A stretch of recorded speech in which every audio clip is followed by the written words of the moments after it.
ಸ್ನಾನಕ್ಕೆ ಯಾರೆಲ್ಲ ವರ್ಜ್ಯರು ಅಥವಾ ಸ್ನಾನವನ್ನು ಯಾರೆಲ್ಲ ಮಾಡಬಾರದು ಅಂತ ನಾನು ನಿಮಗೆ ತಿಳಿಸ್ಕೊಡ್ತೀನಿ. ದಿನಚರಿಯಲ್ಲಿ ಇರುವಂಥ ಒಂದು ಮುಖ್ಯವಾದ ಕನ್ಸೆಪ್ಟು, ಇಂಪಾರ್ಟೆಂಟ್ ಆದಂಥ ಕನ್ಸೆಪ್ಟು.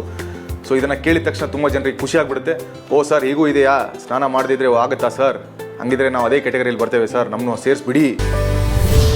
ಆಯುರ್ವೇದ ದಿನಚರಿ ಸೆಗ್ಮೆಂಟ್ ಬಗ್ಗೆ ನಾವು ಮಾತಾಡ್ತಾ ಇರುವಾಗ ಸ್ನಾನದ ಕನ್ಸೆಪ್ಟ್ ಬಗ್ಗೆ ಮಾತಾಡಿದ್ದೇವೆ. ಸ್ನಾನದಲ್ಲಿ ಯಾವ ನೀರಿನ ಬಳಕೆ ಒಳ್ಳೆಯದು, ಉತ್ತಮ, ಅದೇ ರೀತಿ ಉಷ್ಣ ಜಲ ಒಳ್ಳೆಯದಾ, ಶೀತ ಜಲ ಒಳ್ಳೆಯದಾ, ಅಥವಾ ಉಗುರು ಬೆಚ್ಚಗೆ ನೀರೇನಿದೆ ಅದು ಒಳ್ಳೆಯದಾ ಅಂತ ನಾವೆಲ್ಲ ಚರ್ಚೆ ಮಾಡಿದ್ದೇವೆ. ಸುದೀರ್ಘವಾದ ಚರ್ಚೆಯನ್ನು ಮಾಡಿದ್ದೇವೆ. ಇವತ್ತು ಈ ಸಂಚಿಕೆಯಲ್ಲಿ ನಾನು ನಿಮಗೆ ಸ್ನಾನಕ್ಕೆ ಯಾರೆಲ್ಲ ವರ್ಜ್ಯರು ಅಥವಾ ಸ್ನಾನವನ್ನು ಯಾರೆಲ್ಲ ಮಾಡಬಾರದು ಅಂತ ನಾನು ನಿಮಗೆ ತಿಳಿಸ್ಕೊಡ್ತೇನೆ. ದಿನಚರಿಯಲ್ಲಿ ಇರುವಂಥ ಒಂದು ಮುಖ್ಯವಾದ ಕನ್ಸೆಪ್ಟು, ಇಂಪಾರ್ಟೆಂಟ್ ಆದಂಥ ಕನ್ಸೆಪ್ಟು. ಸೊ ಇದನ್ನು ಕೇಳಿದ ತಕ್ಷಣ ತುಂಬ ಜನರಿಗೆ ಖುಷಿ ಆಗಿಬಿಡುತ್ತೆ. ಓ ಸರ್ ಹೀಗೂ ಇದೆಯಾ, ಸ್ನಾನ ಮಾಡದಿದ್ರೆ ಆಗುತ್ತಾ ಸರ್, ಹಂಗಿದ್ರೆ ನಾವು ಅದೇ ಕ್ಯಾಟಗರಿಯಲ್ಲಿ ಬರ್ತೇವೆ ಸರ್, ನಮ್ಮನ್ನು ಸೇರಿಸ್ಬಿಡಿ ಅಂತ ಹೇಳೋರು ಏನಾದರೂ ಇದ್ದರೆ ಅಷ್ಟು ಸುಲಭವಾಗಿಲ್ಲ. ಸ್ನಾನ ಯಾರೆಲ್ಲ ಮಾಡಬಾರ್ದು ಅಂತ ಹೇಳೋದಕ್ಕೆ ಕೆಲವೊಂದು ಕಂಡೀಷನ್ಸ್ಗಳಿದೆ, ಕೆಲವೊಂದು ರೋಗಗಳಿದೆ. ಅಂತಹ ರೋಗಿಗಳು ಮಾತ್ರ ಸ್ನಾನವನ್ನು ಮಾಡದೇ ಇದ್ದರೆ ಒಳ್ಳೆಯದು. ಅಥವಾ ಸ್ನಾನವನ್ನು ಅವ್ರು ಏನಾದರೂ ಮಾಡಿದರೆ ಆ ರೋಗ ಏನಿದೆ ಜಾಸ್ತಿ ಆಗುತ್ತೆ, ಅವ್ರಿಗೆ ಇನ್ನೂ ಸ್ವಲ್ಪ ತೊಂದರೆ ಕೊಡುತ್ತೆ. ಅದರಲ್ಲಿ ಮೊದಲನೇದಾಗಿ ಯಾರೆಲ್ಲ ಜಸ್ಟ್ ಊಟ ಮಾಡಿರ್ತಾರೆ ಅವರು ಸ್ನಾನವನ್ನು ಮಾಡಲಿಕ್ಕೆ ಹೋಗಲೇಬಾರದು. ಅದು ಒಳ್ಳೆಯದಲ್ಲ, ಅವರ ಆರೋಗ್ಯಕ್ಕೆ, ಅವರ ಆಯುಷ್ಯಕ್ಕೆ ಒಳ್ಳೆಯದಲ್ಲ. ಸೊ ಊಟ ಆದ ತಕ್ಷಣ ಅಥವಾ ಏನೋ ಆಹಾರ ತಿಂದ ತಕ್ಷಣ, ಬ್ರೇಕ್ಫಾಸ್ಟ್ ಆದ ತಕ್ಷಣ ಹೋಗಿ ಸ್ನಾನ ಮಾಡೋದು ಒಳ್ಳೆಯದಲ್ಲ. ಇತ್ತೀಚೆಗೆ ನಾವು ತುಂಬ ಕಡೆ ನೋಡಿದ್ದೇವೆ, ಈ ರೆಸಾರ್ಟ್ಗಳಲ್ಲೆಲ್ಲ ಮಧ್ಯಾಹ್ನ ಊಟ ಆದ ತಕ್ಷಣ ವೇವ್ ಪೂಲಲ್ಲಿ ಬಿಟ್ಬಿಡ್ತಾರೆ ಜನರನ್ನು, ಸ್ವಿಮ್ಮಿಂಗ್ ಪೂಲಲ್ಲಿ ಬಿಡ್ತಾರೆ ಅಲ್ವಾ. ನೋಡಿ, ಹಂಗೆ ಏನಾದರೂ ಕಂಟಿನ್ಯೂಸ್ ಆಗಿ ಮಾಡ್ಲಿಕ್ಕೆ ಶುರು ಮಾಡಿದರು ಯಾರಾದರೂ ಅಂತ ಹೇಳಿದರೆ ಅವರಿಗೆಲ್ಲ ಉದರಕ್ಕೆ ಸಂಬಂಧಪಟ್ಟಂಥ ಕಾಯಿಲೆಗಳಾಗುವ ಸಾಧ್ಯತೆಗಳು ತುಂಬ ಜಾಸ್ತಿ. ಸೊ ಇದು ಒಳ್ಳೆಯ ಅಭ್ಯಾಸ ಅಲ್ಲ. ಎರಡನೇದು ಏನಪ್ಪ ಅಂತ ಹೇಳಿದರೆ ಅತಿಸಾರ, ಬೇದಿ ಆಗ್ತಾ ಇರುತ್ತೆ ಯಾರಿಗೆ, ಅವರು ಸ್ನಾನ ಮಾಡದಿದ್ದರೆ ಒಳ್ಳೆಯದು. ಯಾರಿಗೆಲ್ಲ ಕೋಲ್ಡ್ ಆಗಿದೆ ಅಥವಾ ಶೀತ ಇದೆ, ಮೂಗಿಂದ ನೀರು ಬರ್ತಾ ಇದೆ, ಅವರು ಏನು ಪ್ರತಿನಿತ್ಯ ಸ್ನಾನ ಮಾಡ್ತಾ ಇರ್ತಾರೆ ಅದನ್ನು ಅವ್ರು ಸ್ಕಿಪ್ ಮಾಡೋದು ಒಳ್ಳೆಯದು. ಅದನ್ನೇನಾದರೂ ಅವ್ರು ಮಾಡಿದರು ಅಂತ ಹೇಳಿದರೆ ಈ ಶೀತ ಏನಿದೆ ಅಥವಾ ಅಲರ್ಜಿ ಕೋಲ್ಡ್ ಏನಿದೆ ಅದು ಜಾಸ್ತಿ ಆಗಿಬಿಟ್ಟು ಅವ್ರಿಗೆ ಇನ್ನೂ ಸ್ವಲ್ಪ ತೊಂದರೆ ಕೊಡುತ್ತೆ.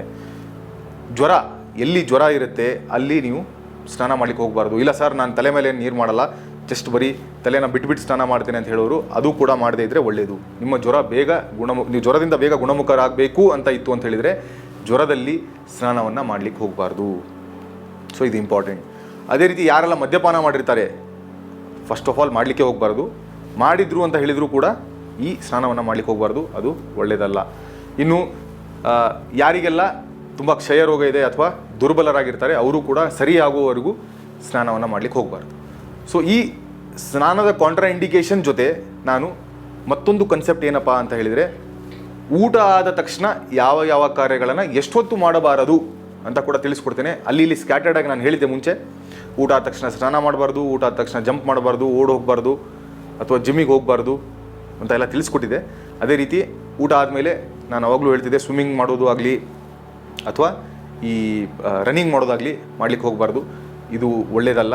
ಸರ್ ಇದು ಎಷ್ಟೊತ್ತು ಮಾಡಬಾರ್ದು ಅಂತ ಹೇಳಿದರೆ, ಒಂದು ಮುಹೂರ್ತ, ಹೆಚ್ಚು ಕಡಿಮೆ 48 ನಿಮಿಷ ಈ ಎಲ್ಲ ಆ್ಯಕ್ಟಿವಿಟೀಸ್ಗಳನ್ನು ಮಾಡಲಿಕ್ಕೆ ಹೋಗಬಾರ್ದು. ಮುಖ್ಯವಾದದ್ದೇನಪ್ಪ ಅಂತ ಹೇಳಿದರೆ, ಊಟ ಆದಮೇಲೆ 48 ನಿಮಿಷದವರೆಗೂ ಪಠಣವನ್ನು ಮಾಡಲಿಕ್ಕೆ ಹೋಗಬಾರ್ದು, ಅಂದರೆ ಓದ್ಲಿಕ್ಕೆ ಹೋಗಬಾರ್ದು ಅಂತ. ನೋಡಿ, ಮಕ್ಕಳಿಗೆಲ್ಲ ಖುಷಿ ಇವಾಗ, ಹಂಗಿದ್ರೆ ನಾನು 4 ಹೊತ್ತು ಊಟ ಮಾಡ್ತೇನೆ ಸರ್ ಇವಾಗ, ಆಮೇಲೆ 1 ಅವರ್ ಏನು ಹೇಗೋ ಓದೋದಿರಲ್ಲ ಅಂತ ಹೇಳಿ.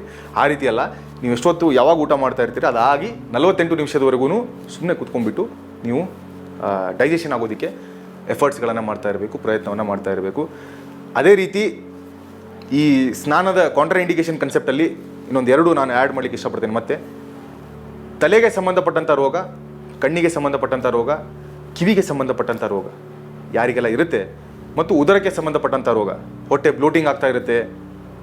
ಆವಾಗ ನಾನು ಲೂಸ್ ಮೋಷನ್ನು ಅತಿಸಾರ ಬಗ್ಗೆ ಹೇಳ್ತಿದ್ದೆ, ಬೇದಿ ಆದ್ರಿ ಅಂತ.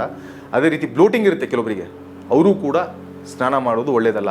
ಒಟ್ಟಿಗೆ ಎಲ್ಲೆಲ್ಲಿ ಕೂಡ ನಾವು ಅಗ್ನಿ ಕಡಿಮೆ ಆಗಿದೆ, ನಮ್ಮ ಜಠರಾಗ್ನಿ, ಹೊಟ್ಟೆಯಲ್ಲಿರುವಂಥ ಅಗ್ನಿ ಕಡಿಮೆ ಆಗಿದೆ, ಮಂದಾಗ್ನಿ ಆಗಿದೆ, ಅದು ಸರಿ ಆಗುವವರೆಗೂ ಕೂಡ ನಾವು ಸ್ನಾನ ಮಾಡದೇ ಇದ್ದರೆ ಒಳ್ಳೆಯದು ಅಂತ ಹೇಳ್ತಾ ಇಂದಿನ ಈ ಸಂಚಿಕೆ ಮುಗಿಸ್ತಾ ಇದ್ದೇನೆ. ಈ ಸಂಚಿಕೆ ನಿಮಗೆ ಇಷ್ಟ ಆಗಿದೆ ಅಂತ ಅಂದ್ಕೊಂಡಿದ್ದೇನೆ.